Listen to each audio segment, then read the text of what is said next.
大家收睇微細台，我哋今日依然係中女俱樂部啦，我係小林，我係 Aubrey，Dr. Man，係咁其實咧就今日依然係翻到嚟我哋點雕羊男嘅一個話題嘅，因為呢個話題非常之 juicy， 有好多可以傾嘅嘢，再加上我哋三個都有相似，唔係相似，即係類似嘅經驗。係啊，即係經驗咧就係各種各樣嘅唔同，但係咧就係都係同約會非華人嘅男仔有關。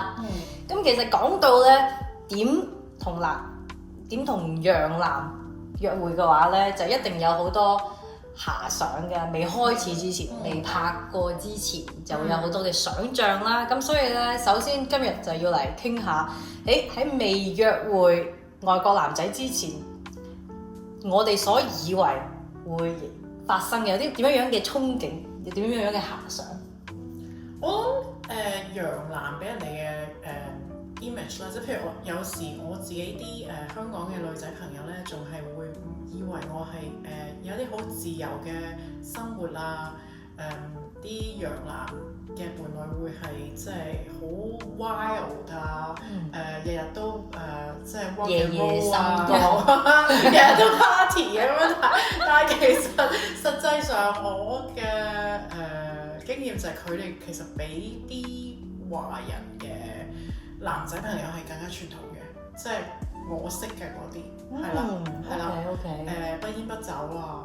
OK，咁你咧？我就其實呢個嗱，我有呢個華人啦，呢個 ABC 啦，即係美籍華人啦，跟住越南華僑都有，台灣都好似呢個洋人啦，仲有，咁我就覺得亞洲啦，不如講亞洲嘅男仔，我呢個咧，我唔知係咪因為我自己個 style 啦。以前咧，我係中意啲電車男啊，即係整電腦好叻啊，電腦好叻嗰啲 IT 人啊嗰啲咧。Hot nerd 係，即係喺屋企中意打機啊嗰啲咧，咁變咗約會咧就係僅至於出街食飯，咁食完飯就即刻翻屋企㗎啦。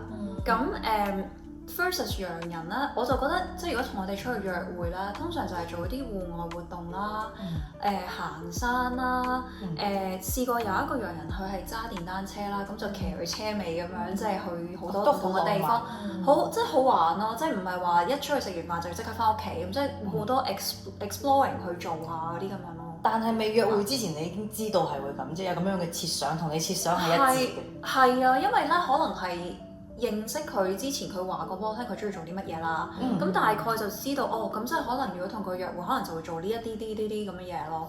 會唔會係你自己所憧憬、所設想嘅，就係要同一啲好 outdoors、好戶外嘅活動嘅呢種類型嘅人約會？所以你揾嘅亦都係嗰種類型嘅。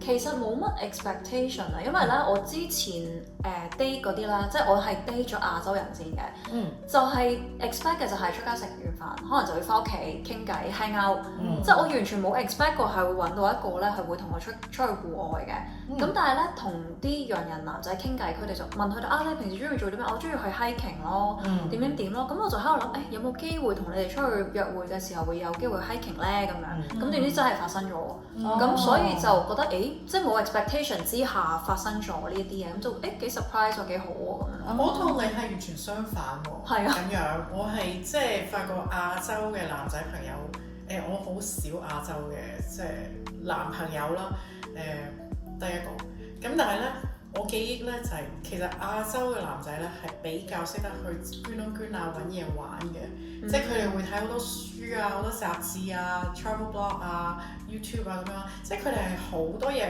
做咧嚟氹你咧，去 please 你咧，帶你遊山玩水啊、購物啊咁樣樣，係好多活動嘅。但係咧，同洋人咧就比較實際啲同埋老土啲啦，即係佢哋通常都係食完飯就最多去間吧度飲嘢，跟住就翻屋企㗎啦，就比較傳統咯，我覺得。哦，其實係有分嘅，有分各種唔同文化嘅洋人啦，當然，因為我聽過嘅版本就係話，可能歐洲人會更加注重自我一啲，即係佢哋拍拖就唔會再睇重咁多話一定要結婚啊，一定要確定關係或者一定要點樣樣。咁相比起上嚟咧，其實北美即係美國人、加拿大人咧係比較傳統一啲嘅，即係佢哋會即係當然啦，其實一定係每一個人都唔同。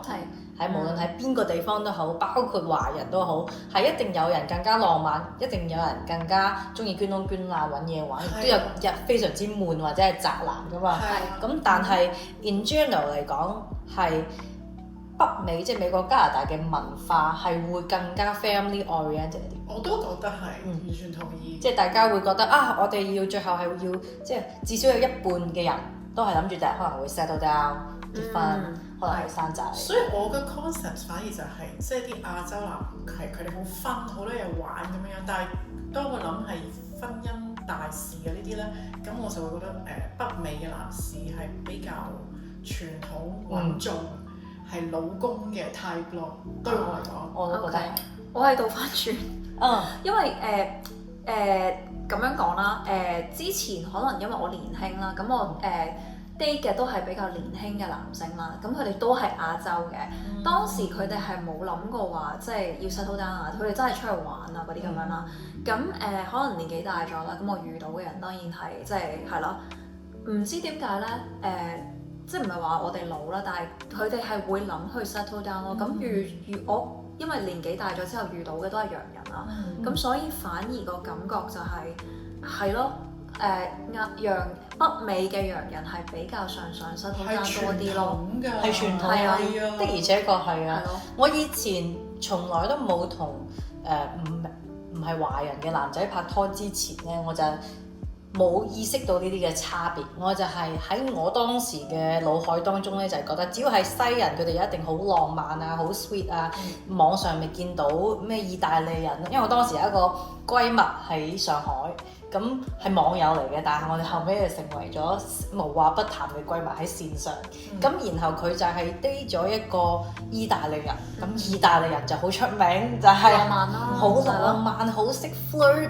然後喺一個咁樣嘅 example 喺前邊，我就係 assume 所有嘅西人都係咁樣，但係當然後來就發現其實真係唔係完全係好睇人嘅，包括 Aubrey 剛剛講到有啲可能你哋嘅亞洲男仔係好識得捐窿捐罅揾嘢去玩，我就係呢種人，咁變成咗同我拍拖嘅人就會發現，咦呢個華人女仔好識捐窿捐罅揾嘢玩，係會有好多嘅差別，同我以為嘅同真實發生係都幾大差別。係咯。通常我都係屬於捐窿捐罅嗰啲。我突然間喺度諗緊咧，即係喺兩個人嘅 relationship 裏邊，邊個捐窿捐罅多啲？一定係我諗係我咯，係咯，咁即係我哋咯，我哋亞洲係咯，亞洲會識捐窿捐罅多啲。又或者我哋呢種類型嘅，即係因為我哋係好朋友，可以做到今日啱傾，係因為我哋同類型嘅人，咁可能就會有一個。同一個類型嘅人，都好同啲人。簡單啲，譬如你去旅行啦，通常都係我哋做 planning 嘅咯。係我唔知點解咧，因為對方 plan 嗰啲，我全部都係好似唔係幾順眼。咁樣樣揀啲嘢食又夾夾地。係咯，同埋咧，即係嗰個行程咧，唔係順住去嘅，唔知點解可能嚟咗呢度，跟住又翻轉頭，跟住又嚟呢度咁樣。又識計時差啊！係啦，係。其實我覺得從呢一個角度嚟睇，可以話我哋係屬於比較 opinionated 嘅女仔，即係比較有主見，難服侍，甚至係難服侍，可能係比較 high maintenance，然之後又或者係比較強勢嘅女仔，係啦。咁與此同時，即係代表我哋嘅另一半，就係比較暖男 ，maybe。OK。咁如果講到呢一樣嘢，其實就有一個問題啦，我哋選擇嘅男性係咪更加多地偏向比較強勢嘅男仔，或者係比較暖男嘅男仔？因為大家仲有一樣嘢，西人俾大家嘅 concept 就係比較尊重女性啊嘛，係咪啊？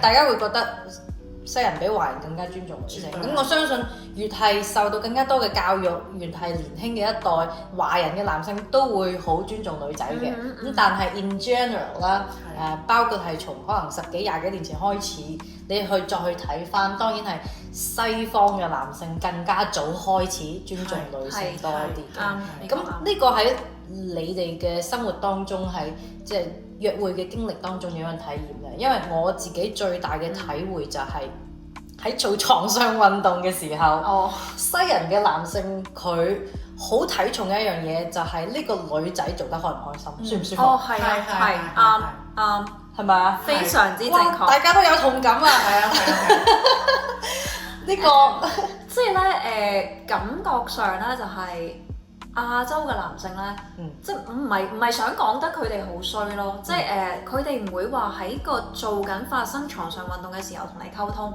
，supposingly 啦，應該實際上應該係即係良好嘅性愛關係啦，其實應該係要溝通，望下對方嘅反應，睇下對方中唔中意，享唔享受個過程，先至去繼續去做㗎嘛，係咪？但係我覺得好多亞洲嘅男性咧就忽略咗呢樣嘢，冇喺性愛過程溝通，唔一定係要講嘢嘅，可能只係睇下對方嘅行為啦、反應表現啦，即係佢哋係冇嘅。但係 versus 呢個洋人咧，佢哋會識去睇，即係 pick up 呢啲一啲行為啊、一啲反應啊，睇到佢呢個表情喎，即係代表佢應該接受到呢一個喎咁樣咯。咁呢個可能同亞洲嘅媒體有關，因為你知亞洲男係睇咩 AV 㗎啦。日本。咁你知日本啲 AV 嗰啲情節，即係可能10套有9套都係類似強迫咁樣樣。為男人設計。係啦。咁你即係個女仔叫晒唔好，佢都繼續嗰啲。係啦，咁你耳濡目染，你由細睇大都係睇呢啲情節，咁佢哋咪會照做咯。我估咋，因為即係從一個媒體嘅角度去估。的而且確係，我覺得好多人性啟蒙嘅開端應該都係我覺得啱啊，成人片。因為咧，我試過有一個咧，佢係同我講喎，佢話不如試下呢一個動作。我就同佢講，喂，唔得啊，呢個動作咧係唔 work out 㗎，因為咧女性咧喺即係大家都知大家嘅身體啦，係咪？有某啲位置你係明知係根本係唔可以係唔得㗎，你係冇 feel 㗎嘛。佢話唔係喎。個 AV 嗰個人好嗰個人好 enjoy，個女嘅好 enjoy 喎。咁跟住喺 background 咯，我諗係啲導演定係點啦，就講到話she really knows what she's doing 咁樣啦。咁跟住就我以前個男朋友就覺得佢肯定好舒服㗎，你不如試下啦咁樣咯。咁即跟住就有少少係啦，跟住就有少少強迫嘅感覺啦。咁就好似你頭先講嗰個啲媒體就覺得。即係佢睇完就覺得，肯定係真㗎啦呢個咁樣。但係呢啲其實係做戲㗎嘛，所以其實 AV 係好誤導㗎，非常影響真實嘅人嘅性愛生活咯。我覺得另外一方面可能都係因為洋人男仔喺西方文化裏邊，佢性啟蒙嘅開始比較早，即係中學啦，通常一般人。係啊，佢因為比較早，所以佢可能到25歲到30歲，佢經驗已經係有成可能10年嘅經驗，就相比起可能讀大學先開始，又或者高中先開始嘅女仔嘅男仔，即係我哋亞洲人嘅文化裏邊，可能要遲啲，因為遲啲咁佢經驗就冇咁多，所以佢對於點樣取悅女仔，又再加上我哋嘅約會文化都好唔同㗎嘛，包括同西人約會就係喺 dating 嘅過程當中已經係可能會有一個性經驗，較早之前就發生啦。versus 同華人就可能等一段時間，即係真係認識咗對方啦，先至會發生咁樣。係確立咗關係，好多時候係確立咗關係，確定咗你係男朋友或者女朋友，咁先至再去做嗰樣嘢，就其實差好遠。所以其實有好有壞啦，因為咁你買車都要 test drive 啦。Exactly。咁買唔到一入去就呢架啦咁樣咩？係咪？咁都要即係溝通下啊嘛，所以有好有壞咯。所以係有少少本末倒置嘅。其實我覺得自從同西人談過戀愛之後，我就會覺得其實我哋華人談戀愛嘅文化，包括東亞，即係我哋睇日劇、韓劇都係嘅。都係可能兩個人確立咗關係，可能先至會去做件事，所以係有一啲嘅本末倒置。因為喺西方文化裏邊就係、我哋所有嘢都做晒，全部都契合，都仲依然想同呢個人一齊，咁我哋先會再確立關係。我知道而家譬如法國咧拍拖咧，更加係直情係第一次就會搣執咗，咁可能即係好短時間傾偈，跟住就試做一次，咁大家覺得 OK 啦，先繼續再去諗會唔會再有第二個 date。即係 test drive 完啦之後，先至覺得 OK 嘅，先至再買咗架車。OK，我覺得呢個係好似即係同我哋嘅文化傳統有啲倒翻轉。係啦，係咯，即係睇下你接唔接受到啦。係啦。但係就記住，即係千祈唔好覺得話第一次，即係如果同一個洋人發生咗一個關係，就覺得我同佢已經係男女朋友啦。呢一個就千祈要小心啲，呢一個唔好話陷阱啦、誤導啦，係咯。因為如果同洋人發生咗第一次關係咧，唔代表話你哋兩個係男女朋友關係咯。因為洋人嚟講咧，佢哋係真係要講得好清楚你願唔願意做我女朋友啊？即係要問咯，跟住你應承咗，即係好似求婚咁樣啊。你真係要問，跟住你應承啦，我哋先係男女朋友。如果唔係，同埋另外一樣嘢就係，即係有時可能兩個人一齊啦，未真係成為男女朋友啦，可能兩方面咧就會講到明我哋係咪 exclusive 啊？個意思就係啦，個意思就係話即係OK，我哋兩個唔係男女朋友，但係你可唔可以 date 第二個人咧？我又可唔可以 date 第二個人咧？即係呢個就講清楚 ，exclusive 就係唔可以嘛，係咪？冇錯。係啦，咁即係咯，呢一樣嘢佢哋洋人係會分得好清楚，每一個階級咁樣咯。其實我就唔係好中意咁樣嘅，即係我就覺得呢啲 conversation 係好，我唔接受唔到。我接受唔到，所以我可能拍拖嘅方法都仲係用緊香港人嘅方法，佢哋真係唔會咁樣傾噶嘛。咁總之會大家有個共識咯。佢未必會，我嘅經驗係未必會講到明，話一定會 exclusive 或者一定會係男女朋友。但係如果佢介紹我俾其他人講呢個係我女朋友，咁就絕對係 exclusive。明白。係。但係呢啲情況有幾可發生咧？係咪先？但係我覺得係感受得到嘅，即係可能因為我過往雖然唔係好多嘅經驗啦，但我過往嘅經驗就係好明顯，呢個人就係淨係想同你一齊。佢會喺言談當中講到，我已經刪咗我個 app 啦，或者 dating app，又或者即係譬如我而家淨係同你出去約會嘅咋。咁其實呢啲就唔算話問，即係唔會好似你講嘅咁樣好正式咁問對方，但係就係言語之間話咗俾你知。我記得我老公咧第一次同我講 I love you， 佢係好怕醜嘅，佢就係會專登喺一個 conversation 入邊借啲耳咁樣攝呢句説話入去。OK， 因為咧點解我咁樣講咧？因為就係有一個非常之尷尬嘅情況喺我身上發生咗。咁我就again 啦，我係初試洋人啦，我係最近先被啟蒙㗎啦。OK，咁一路都係 date 呢個華人啦，係咪？或者亞洲人啦。咁就係點咧？咁好啦，就好似洋人嘅 dating 方式啦。咁一開始第一次、第二次約會，咁就發生咗一啲事啦，係咪？咁我哋華人嘅女仔會認為啲乜嘢？發生咗嗰啲事，咁就我哋兩個拍拖咯，係咪？我哋兩個係男女朋友咯。你冇問我，但係我以為係咯。咁點知後尾，即係呢一個男仔就好嘅，咁我就一路繼續同佢交往啦。跟住唔知有一次咧，係唔知傾到啲乜嘢，咁我就講咗一句我哋而家係男女朋友點，跟住個男仔就話我哋唔係男女朋友喎。哇！當時我係有少晴天霹靂嘅感覺咯。跟住我就喺度諗原來發生咗呢啲嘢，我哋都唔係男女朋友啊。咁跟住我就覺得OK，咁我哋唔係男女朋友咯。跟住我喺度諗，咁我係咩咧？就我真係喺度諗，我係咩咧？即係我做呢一行啦，咁我嘅接受能力都唔算低嘅，都接受到嘅，係咪？咁咪試下新嘢咯，係咪？咁咪試下新嘢咯。咁我就開始問啦。咁如果我同你唔係男女朋友，咁我可唔可以 date 第二個啦？咁佢又話唔得喎，因為我哋係 exclusive。我話我哋幾時係 exclusive？我哋幾時講過咧？咁跟住佢話而家咪講咯。即係跟住，所以我頭先就講啦，話要傾下係咪 exclusive 就係咁解啦。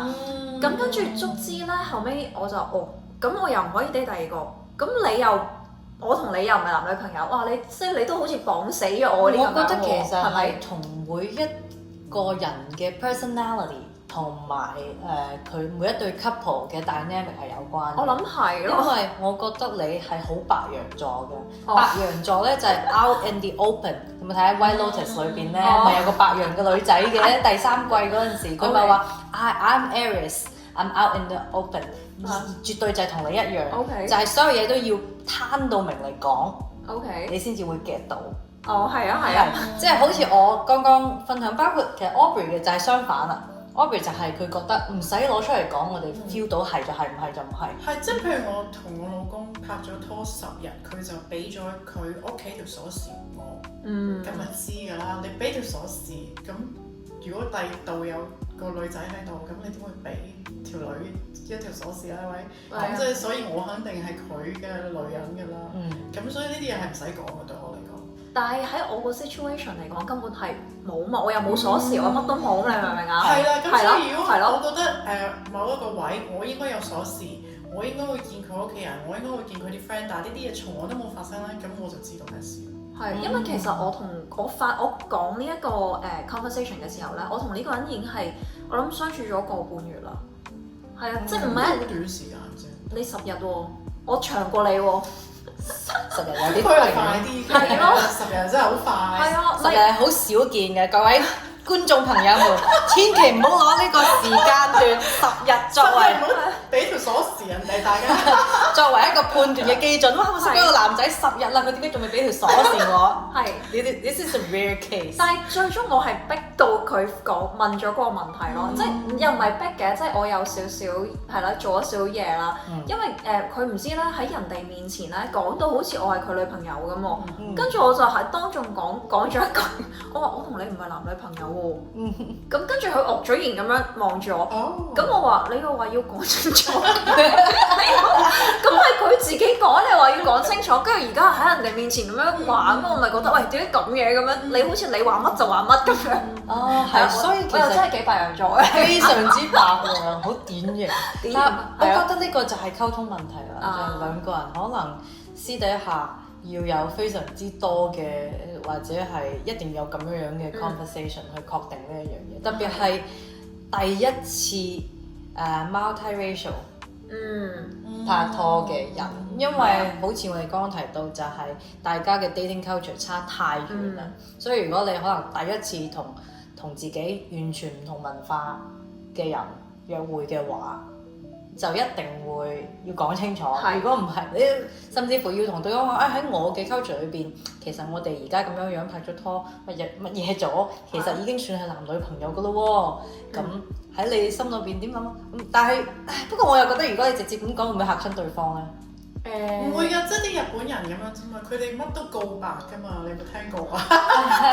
係嚟講下呢個都係我想問嘅另外下一個問題，就係話西人即係可能北美啊、歐洲啊或者係拉丁美洲嘅人，相比起可能日本、韓國、東南亞嘅嗰個差別，因為我自己係冇呢一個同其他亞洲人拍拖嘅經歷，所以其實我都想。唔係，我諗中港台啲男士都差唔多嘅啫，喺呢一方面嘅文化都唔會告白嘅，但係日本男真係會告白嘅喎。哦，點樣樣？乜嘢？咪告白咯，即係好似即係講，可能我喜歡你，即係一個武士道咁樣樣咧，即係會好認真咁樣樣咧，係差唔多鞠埋躬咁樣問你咧，你可唔可以做我男女朋友啊？咁樣。哦，其實都好 sweet 啊！你可唔可以做女朋友㗎？咁樣好日劇咯，非常之日劇啊！係咯，好浪漫。係咯，咁可能都好嘅喎，咁樣講得清清楚楚，大家唔會有咩曖昧，得唔得咁樣。其實都係啊，其實。但係佢呢個時間點係在於親密關係之前定之後？係嘅，之前啦，超級之前啦，即係可能確立咗關係先至可以拖手仔。係啦，即係係啦，即係可能只不過係大家係同學咁樣。哦，哇 ，so cute！我搞到我又覺得有啲遺憾，冇試過日本嘅男仔。我未試過日本，亦都韓國嗰啲都未試過，咁所以咧就冇 comment。我覺得日本咧嗰個文化咧，即係其實比洋人係對我哋嚟講係更加陌生好多，完全係另外一個世界嘅人嚟。我覺得佢哋拍拖嘅文化，我都覺得係。反而我覺得中國人同韓國係好似，但係同日本係差好遠。日本係應該好體貼係咪？應該唔係，又唔係啊，絕對唔係。台灣男士好體貼。呢個係佢會剝埋蝦俾你食嘅，即係食嗰啲蜆咧，會撩咗出嚟咧，跟住將啲殼咧放翻喺個碟嘅邊度，我幫你咁樣咧。我係有聽，我未試過，點解你咁好嘅？點解你哋？我嗰個冇啊。我係認識嘅台灣男仔都 in general 比較 nice， 比較暖男。係啊。係啊。哎呀，我可能我嗰個係當兵，所以冇啊。嗰個冇啊，完全係。台灣男仔拍拖係你會覺得帝王式享受啊。咁緊要帝王式享受，呢個可以做我哋嘅標題，與台灣男拍拖帝王式的享受。咁你兩個做埋，我冇意見，我冇意見，我完全我係咩收咗？哇！傾完呢一集我就自己都覺得 miss 收咗好多，覺得呢樣嘢我未試過，嗰樣嘢我未試過。越南係相反嘅，越南拍拖要 A 制，你哋知唔知道？一定會啊，定係睇人 AA 制。係啊，但係我以為日本嘅男人係好大男人。佢係大男人㗎。哦，即係但係一講到俾錢又唔大男人。你呢個咪又要開一集走嚟講咯 ，AA 制即係拍拖嗰陣時接唔接受到呢啲咁啦，係咯。哦，咁想聽呢個話題嘅朋友們就記得 subscribe。30年，佢又消失咗30年啊嘛，佢係本國經濟。哦。咁30年裡面，大家啲經濟都好差啊嘛。咁點唔 A 制咧？係咪？咁所以呢個同當時嗰個國家嗰個文化嘅經濟係有關係。OK。咁啊，呢個一講起上嚟咧，就真係要開翻一集嚟講嘅。講到 AA 制，約會到底要唔要 AA 制咧？想聽嘅朋友們記得喺 comment section 裏邊咧，就係評論話俾我哋知，又或者咧 DM 我哋，有任何你想聽嘅話題，想聽我哋討論嘅，或者自己想發表嘅意見咧，都歡迎話俾我哋知。咁就記得留意我哋微細台中女俱樂部，下一集再見，拜拜。拜拜。